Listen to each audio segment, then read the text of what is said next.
ክቡር ፕሬዚደንት ታዬ አጽቀሥላሴ የኢትዮጵያ ፌዴራላዊ ዴሞክራሲያዊ ሪፐብሊክ ፕሬዚደንት፣ ክቡር አቶ ታገሰ ጫፎ የኢፌዴሪ የሕዝብ ተወካዮች ምክር ቤት አፈ ጉባኤ፣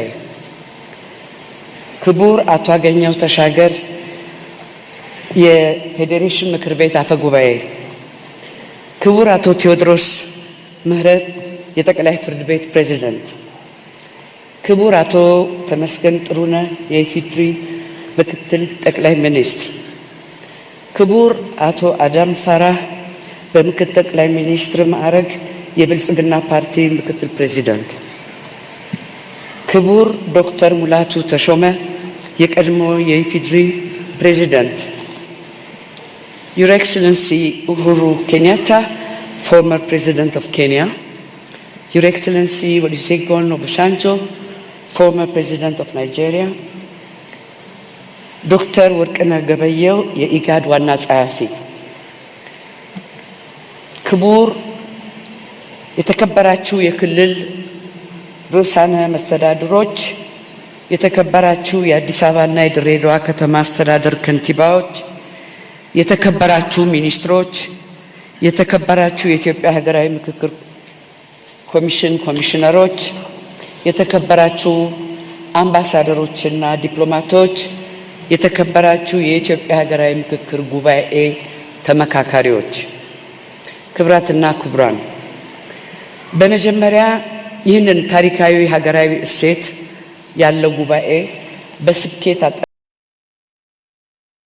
አጠናቀን በመብቃታችን ለመላው የኢትዮጵያ ሕዝብና በሂደቱ ውስጥ ንቁ ተሳትፎ ላደረጋችሁ በሙሉ እንኳን ደስ አላችሁ ለማለት እወዳለሁ። ዛሬ የምናጠናቅቀው ይህ ታላቅ ጉባኤ በሀገራችን የፖለቲካና የማህበራዊ ታሪክ ውስጥ አዲስ ምዕራፍ የከፈተ ነው። በሀገራችን የነበሩትንና ያሉትን ጥልቅ አለመግባባቶች፣ ታሪካዊ ስብራቶችና የሀሳብ ልዩነቶች በጠመንጃና በኃይል ሳይሆን በሰለጠነ መንገድ በምክክር ለመፍታት የሚያስችል አዲስ የታሪክ ምዕራፍ ከፍተናል። ይህ ሂደት የኢትዮጵያ ልጆች በመሰረታዊና ሀገራዊ ጉዳዮች ዙሪያ ለዘመናት ያጋጠሟቸውን ያለመግባባትና የሀሳብ ልዩነት ፈተናዎች በኃይል ወይንም በመገፋፋት ሳይሆን በምክክር፣ በመደማመጥ እና በጋራ ጥበብ ለመፍታት እንደሚችሉ በተግባር ያረጋገጡበት አዲስ የፖለቲካ ባህል ነው። በሀገራዊ ምክክር ጉባኤ አሳታፊና አካታች በሆነ መልኩ እንዲካሄድ ተደርጓል። ማንኛውም የህብረተሰብ ክፍል ሳይገለል የሁሉም ድምፅ እንዲሰማና እንዲከበር በትኩረት ተሰርቷል። በዚህ ታሪካዊ ጉባኤ ላይ ከአራቱም የሀገራችን ማዕዘናትና ከመሃል የተውጣጡ 4000 የሚሆኑ ተመካካሪዎች ተሳታፊ ሆነዋል።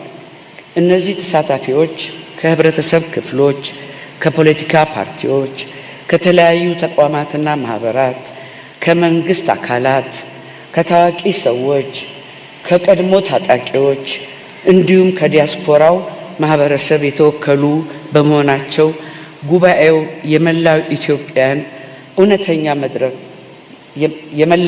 እውነተኛ መድረክ እንዲሆን አድርጎታል። የተከበራችሁ የጉባኤው ተሳታፊዎች፣ ክቡራትና ክቡራን፣ ከሐምሌ 8 ቀን ጀምሮ ነሐሴ 16 2018 ድረስ እየተጠናቀቀ ባለው የኢትዮጵያ ሀገራዊ ምክክር ጉባኤ ሀገራችንን ወደፊት ለማሻገርና ዘላቂ መፍትሄ ለማምጣት በሚያስችሉ በ8 ዋና ዋና አጀንዳዎች ላይ ሰፊና ጥልቅ ምክክሮች ተካሂደዋል።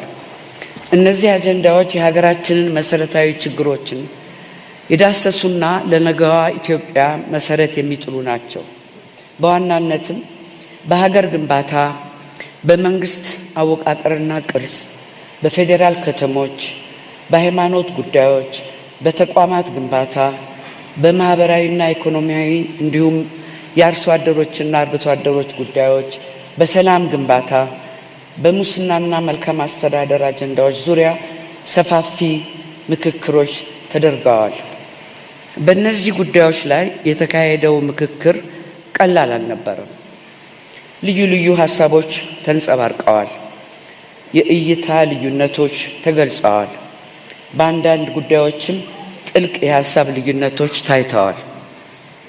ይሁን እንጂ የዚህ ጉባኤ ትልቁ ስኬት ሁላችንም በአንድ ሀሳብ መስማማታችን ብቻ ሳይሆን በሀሳብ ልዩነት ውስጥም ቢሆን እርስ በርስ መደማመጥ፣ መከባበር እና ለሀገራችን የተሻለ መፍትሄ በጋራ መፈለግ መቻላችን ነው። እነዚህን አጀንዳዎች መነሻ በማድረግ ኢትዮጵያን አሁን ካለችበት ፈተና አውጥተው ወደ ተሻለና አዲስ ምዕራፍ የሚያሻግሩ እጅግ የላቁና ጠቃሚ ምክር ሀሳቦች መፍለቅ ችለዋል። ለዚህ ታላቅ ስኬት የበቁት ተመካካሪዎች ላሳዩት ከፍተኛ ቁርጠኝነትና የሀገር ፍቅር ምስጋናችን ወሰን የለውም። ሙሉ አቅማችሁን፣ ጊዜያችሁን፣ እውቀታችሁን ለምክክሩ ሰጥታችሁ በኃላፊነት ተመካክራችኋል። ሀሳባችሁን በነፃነት ገልጻችኋል። የሌሎችንም ሀሳብ በትዕግስት አዳምጣችኋል። ከራሳችሁ አመለካከት በላይ የሀገርን የጋራ ጥቅም በማስቀደም ያሳያችሁት ኃላፊነት ለትውልድ የሚተላለፍ ትልቅ ምሳሌ ነው። ለዚህም ኢትዮጵያ ታመሰግናችኋለች። በእርግጥም ኢትዮጵያ ትላለች።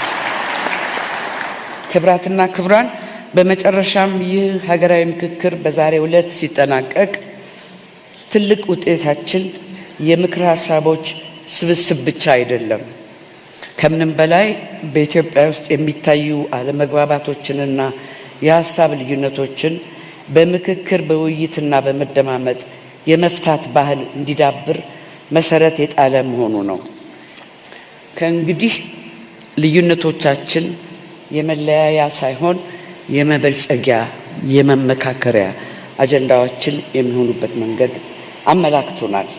ይህ የጀመርነው የመደማመጥና የመከበር ባህል አብቦና ፈክቶ ለትውልድ የሚሻገር ዘላቂ እሴታችን ይሆን ዘንድ የሁላችንም ጥረትና ቁርጠኝነት ያስፈልጋል።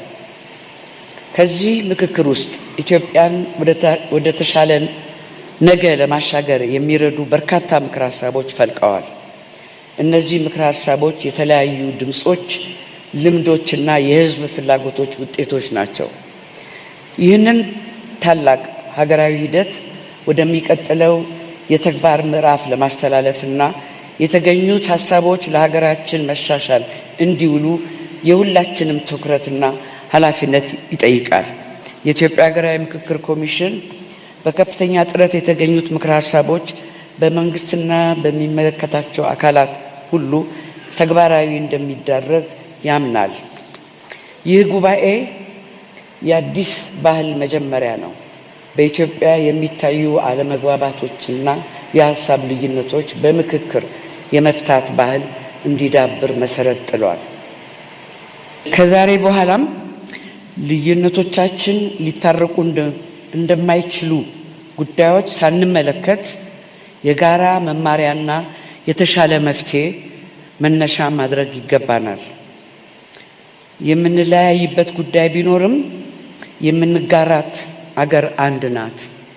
የምንፈልገውም ለልጆቻችንና ለመጪው ትውልድ የተረጋጋች፣ ሰላማዊት፣ ፍትሃዊት፣ የበለጸገች ኢትዮጵያን ማስተላለፍ ነው። በመሆኑም ዛሬ ከዚህ ታላቅ መድረክ የምንወስደው ከቃላት በላይ ኃላፊነት መሆን አለበት። የጀመርነውን የመደማመጥ መንገድ ማስቀጠል፣ የፈጠርነውን የመተማመን ድልድይ ማጠናከር እና ለልዩነቶቻችን መፍትሄ ሁልጊዜ የምክክር በርን ክፍት ማድረግ የጋራ ተልዕኳችን ሊሆን ይገባል። በመጨረሻም ይህንን ታሪካዊ የሀገራዊ ምክክር ሂደት በስኬት ለማካሄድ አስተዋጽኦ ላበረከታችሁ ለፌዴራልና ለሁሉም የክልል መንግስታት፣ ለአዲስ አበባና ለድሬዳዋ ከተማ አስተዳደሮች፣ ለጸጥታና ደህንነት፣ ለትራንስፖርት፣ ለጤናና ልዩ ልዩ አገልግሎት ሰጪ ተቋማት፣ ከሁሉም በላይ ለተመካካሪዎች፣ ለአመካካሪዎች፣ ለፓነል ኦፍ ኤክስፐርት ቡድን አባላት፣ ለቃለ ጉባኤያዦች፣ ለሚዲያ አጋሮቻችን፣ ለኮሚሽኑ ባለሙያዎች፣ ሰራተኞች፣ ለበጎ ፈቃደኞች፣ ለዓለም አቀፍ አጋሮቻችንና ለሁሉም ድጋፍ ላደረጋችሁ አካላት በሙሉ በኢትዮጵያ ሀገራዊ ምክክር ኮሚሽን ስም ከፍተኛ ምስጋናዬን አቀርባለሁ። ከሁሉ በላይ ይህ የምክክር ሂደት እንዲሳካ ሁላችንንም የረዳንን ፈጣሪያችንን የኢትዮጵያ ብሔር ብሔረሰቦችና ሕዝቦች ከልብ እናመሰግናለን። ኢትዮጵያ በልጆቿ ምክክርና አንድነት ከፍ ብላ ትኑር። አመሰግናለሁ።